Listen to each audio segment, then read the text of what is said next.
Hi, it's Les, and in this Substack tutorial video, I'm going to tell you how not to get banned from Substack. Now, this might be one of the most important videos you ever watch on Substack. I've certainly fallen foul of some of these things, so let's dig in and I'll give you some advice on how not to get banned from Substack. Okay, so let's start with banning offences. I've broken these into three categories, which are banning offences, shadow banning offences, and kind of best practices, things that you should and shouldn't do. But watch all of these, because any one of these has the potential to affect your Substack account.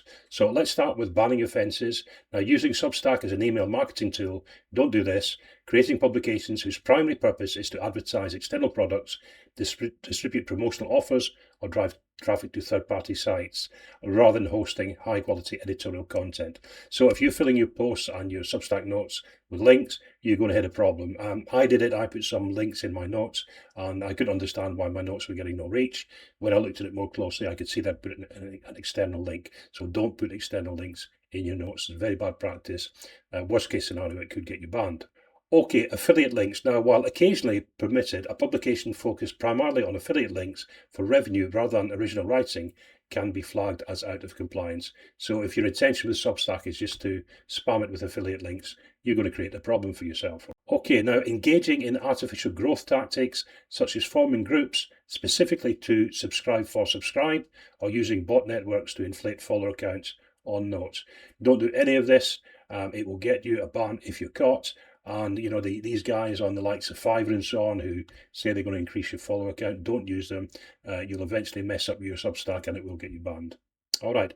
Plagiarism and impersonation. Do not publish content created by others claiming it as your own, and do not pose as another person, brand, or organization. Again, I think that one's quite obvious. Don't pretend you're someone else. Don't steal other people's work and put it up as your own. Okay.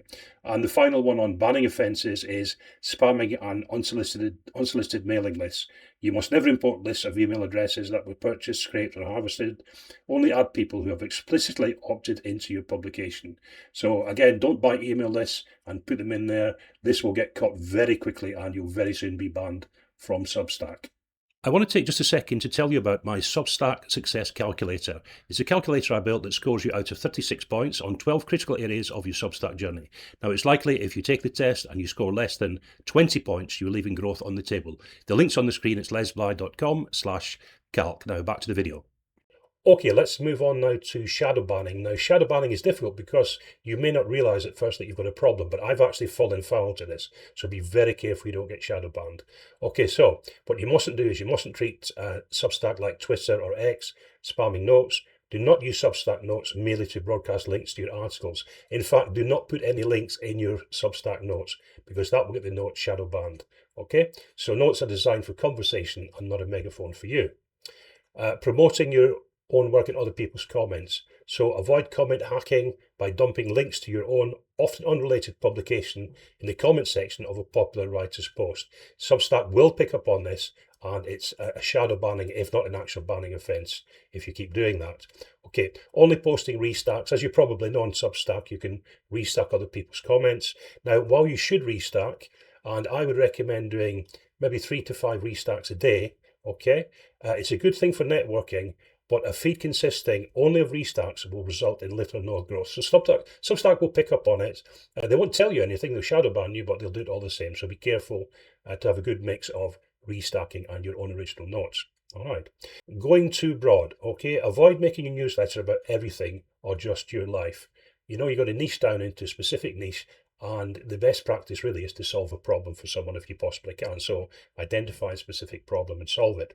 So for unfamous people, specific niche topics grow faster than general personal journals. So what that's saying is famous people get away with it. You know, you're presumably not a famous person, so don't make it all about yourself. Find a problem to solve for a specific audience. All right, and simply reposting old content. Don't just copy and paste content from other platforms. Substack requires original content that cannot be found elsewhere to build value and trust. So that's quite an obvious one, and you will get shadow banned if you do this. Try to write original content on Substack if you possibly can. Now, you can repost some of your own old posts from Substack. So if you write a post, you can restack it at a later date, but make sure the content you're putting on there initially is original content. Now, the final category I've put down here for you is bad practices, and this is possibly a ban or a shadow ban. So again, be careful with these. These are all kind of common sense at the end of the day, but I've fallen foul of one or two of these. I put links in my posts and I couldn't understand why I was getting no reach, and it was because I put the links in the post and I was being shadow banned. Okay, so never ask for recommendations instantly. It can be tempting to ask for a recommendation, so do not ask a creator to recommend your publication unless they've already engaged in your work. In other words, they've subscribed to you, they've commented, or they've shared your work. All right, so be careful of that, jumping into early, asking for recommendations. Don't use generic titles. Avoid titles like Thoughts This Week or My Weekly Journal. Be clear, be specific, and promise value. You must give true value on Substack. Okay. Don't ignore comments. I don't understand why people do this, but if you ignore comments, treating your comment section like a ghost town or ignoring readers' question kills community, and community is crucial on Substack. You must build a community on there. So make a point of replying to every single comment personally. Okay. Don't be afraid of short content. This was something I struggled with at the start. Now, while long form content is good for depth, ignoring the short form capability of notes is a wasted opportunity. So you've got posts on Substack, that's your long form, and you've got notes, which is your kind of your community posts, your community notes rather. So even your long form posts, don't be scared to write a long form post of just 800 words. That's plenty. A lot of people think you've got to write 2,000 words. You don't. If you write 800, that's enough. And then obviously be very active on notes, because that's going to build your community on Substack. And the final thing in the video is never share personal details, if not in a niche, or unless your publication is explicitly about sharing your diary, for example.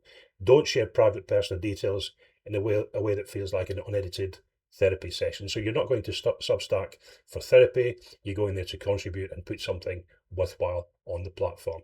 Okay, so that's it. Be very careful with this stuff. If you want to go back and watch this video again and make some notes, do that, but be very careful with this stuff, because you can quite easily get banned or shadow banned. Now, if you found this video useful, don't forget to like and comment, and take a look at my Substack success calculator. There's a note on the screen now. That's a link to it, very simple link, lesbly.com/calc. Go take a look at that, and I'm sure it will be a big help to you. That's it for now. Thanks for watching, and we'll talk again soon. Ciao for now. Bye-bye.